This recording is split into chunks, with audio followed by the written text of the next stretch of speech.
Hi, welcome to YoYo TV. అసలు ఏంటి delimitation? ఎందుకు పెరగబోతున్నాయి సీట్లు?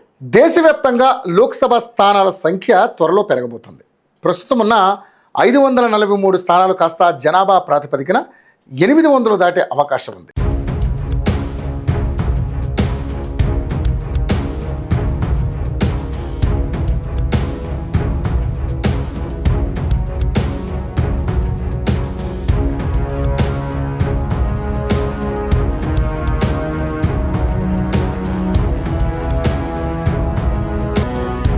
రెండు 2026 తర్వాత జరిగే ఈ నియోజకవర్గాల పునర్విభజన భారత రాజకీయ ముఖ చిత్రాన్నే మార్చబోతుంది.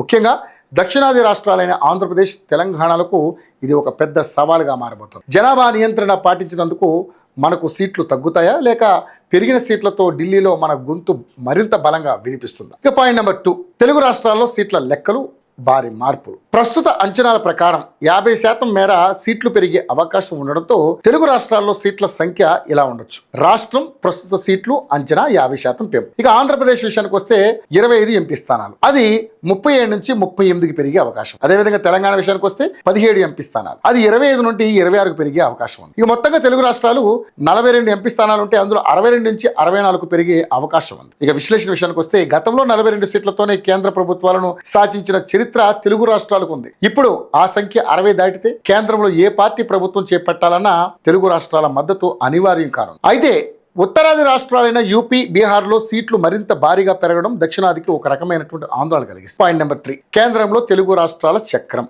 కింగ్ మేకర్లుగా ప్రాంతీయ పార్టీలు ఉండే అవకాశం ఉందా? ఎస్. ఆంధ్రప్రదేశ్లో సీట్లు 38కి పెరిగితే ఏ ఒక్క పార్టీ మెజారిటీ సాధించినా అది ఢిల్లీలో నిర్ణయాత్మక శక్తిగా మారుతుంది. ఇప్పటికే టీడీపీ కేంద్రంలో కీలక పాత్ర పోషిస్తుంది. ఇక బీఆర్ఎస్, కాంగ్రెస్ తెలంగాణలో 26 సీట్లు అంటే అది చిన్న విషయం కాదు. జాతీయ రాజకీయాల్లో చక్రం తిప్పాలనుకుంటున్న బీఆర్ఎస్ లేదా పట్టు నిలుపుకోవాలనుకుంటున్న కాంగ్రెస్కు ఇది అతిపెద్ద అవకాశం. దక్షిణాది ఐక్యత, రేవంత్ రెడ్డి అండ్ చంద్రబాబు విషయానికి వస్తే వ్యూహం ఏ విధంగా ఉండబోతుంది? తమిళనాడు, కేరళలో కలిసి తెలుగు రాష్ట్రాల జనాభా ప్రాతిపదికన సీట్ల పెంపును వ్యతిరేకిస్తున్నాయి. కుటుంబ నియంత్రణ పాటించి అభివృద్ధి చెందిన రాష్ట్రాలకు సీట్లు తగ్గడం అన్యాయమని సీఎం రేవంత్ రెడ్డి ఇప్పటికే అసెంబ్లీలో గళమెత్తారు. ఇక పాయింట్ నెంబర్ 4, మున్ముందు ఏం జరగబోతుందనే విషయానికి వస్తే సీట్ల పెంపు అనేది కేవలం రాజకీయ నాయకుల సంఖ్యను పెంచడం మాత్రమే కాదు, అది మన రాష్ట్రాల హక్కు మరియు నిధుల వాటాను కూడా నిర్ణయిస్తుంది. 60కి పైగా లోక్సభ సీట్లతో తెలుగు రాష్ట్రాలు సరికొత్త రాజకీయ శకానికి సిద్ధమవుతున్నాయి. ఇక మహిళా రిజర్వేషన్లు అమలైతే ఈ పెరిగిన సీట్లలో దాదాపు 20 మంది తెలుగు మహిళా ఎంపీలు పార్లమెంట్లో అడుగుపెట్టే అవకాశం ఉంది. అది సామాజికంగా కూడా పెద్ద మార్పుకు సంకేతం. ఢిల్లీ కోటను కదిలించే సత్తా మళ్ళీ తెలుగువాడికి వస్తుందా? 2029లో మనం చూడబోయే రాజకీయ యుద్ధం ఎలా ఉండబోతోంది అనేది వేచి చూద్దాం.